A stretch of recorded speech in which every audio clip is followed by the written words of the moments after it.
Hi hello, ഇന്ന് ഞാൻ മറ്റൊരു വ്ളോഗുമായിട്ടാണ് വന്നിട്ടുള്ളത്.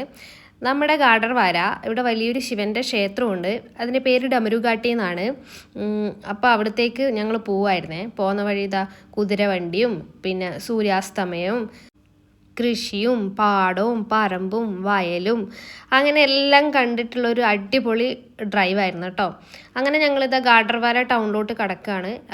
ടൗണിലോട്ട് കടക്കുന്നതിന് തൊട്ട് മുന്നേ നമുക്കൊരു റെയിൽവേ ക്രോസ് ഉണ്ട്. ഇവിടെ ഇന്നിപ്പോൾ അത്യാവശ്യം നല്ല ബ്ലോക്ക് ഉണ്ട്. ഞാൻ വന്നിട്ട് ഇവിടെ ഇത്രയും ബ്ലോക്കൊന്നും കണ്ടിട്ടില്ല.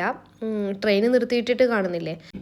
അങ്ങനെ ഞങ്ങൾ അതിൻ്റെ തൊട്ടടുത്തുള്ള അണ്ടർ ബ്രിഡ്ജ് വഴി നേരെ ടൗണിലോട്ടേക്ക് കടന്ന്. എനിക്ക് ഇതുവഴി പോകാനൊന്നും അറിയില്ല, പേടിയാണ്. അതിനകത്ത് ലൈറ്റ് ഇല്ലാത്തതുകൊണ്ടാണെന്ന് തോന്നുന്നു. അത് കാണുമ്പോൾ എനിക്ക് വല്ലാതൊരു ടെൻഷൻ വരും, എന്താണെന്നറിയില്ല. അങ്ങനെ ഞങ്ങളിതാ നേരെ ഗാഡർവാര ടൗണിലെത്തി. ഇവിടെ നമുക്ക് അത്യാവശ്യം എല്ലാ സാധനങ്ങളും കിട്ടും കേട്ടോ.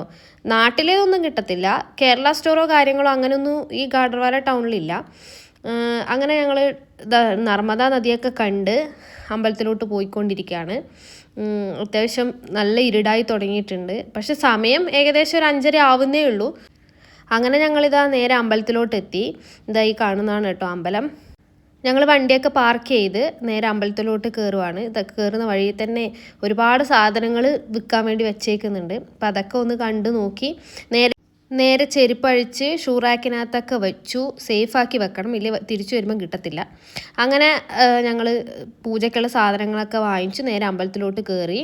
ഇതായി കാണുന്നതാണ് കേട്ടോ അമ്പലം. അത്യാവശ്യം നല്ല വ്യൂവും കാര്യങ്ങളൊക്കെയാണ് ഇവിടെ.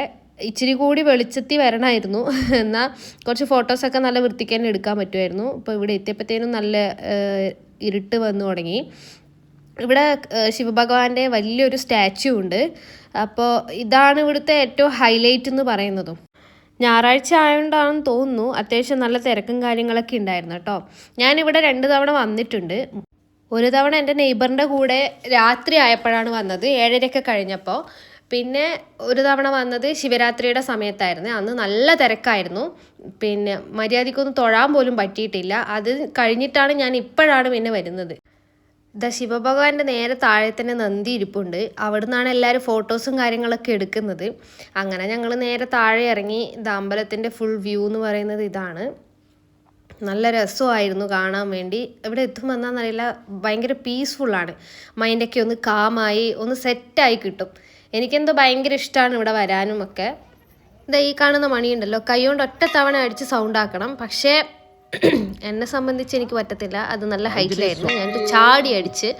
അങ്ങനെ അതൊക്കെ കഴിഞ്ഞ് ഞങ്ങൾ നേരെ അമ്പലത്തിനകത്തോട്ട് കയറി. അവിടെ നന്നായി പ്രാർത്ഥിച്ചു.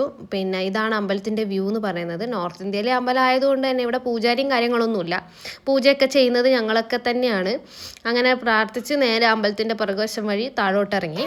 വരുന്ന വഴി നല്ല സൗണ്ട് കേട്ടിട്ടാണ് കേട്ടോ നോക്കിയത്. നോക്കുമ്പോൾ അരയനങ്ങൾ ഭയങ്കരമായിട്ട് സൗണ്ട് ഉണ്ടാക്കുന്നുണ്ടായിരുന്നു. ആൾക്കാരെ കണ്ടിട്ടാണെന്ന് തോന്നുന്നു.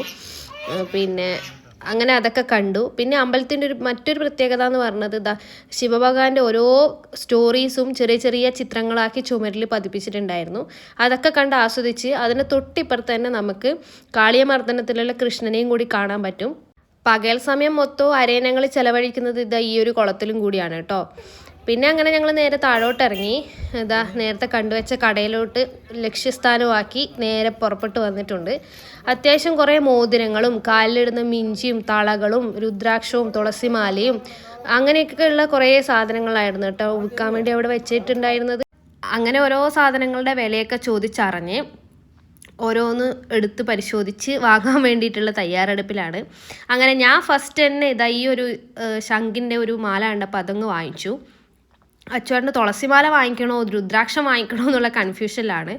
പിന്നെ ഇവിടുന്ന് നമ്മൾ അത്യാവശ്യം വില പേശി വേണം ഓരോ സാധനങ്ങളും വാങ്ങാൻ വേണ്ടിയിട്ട്.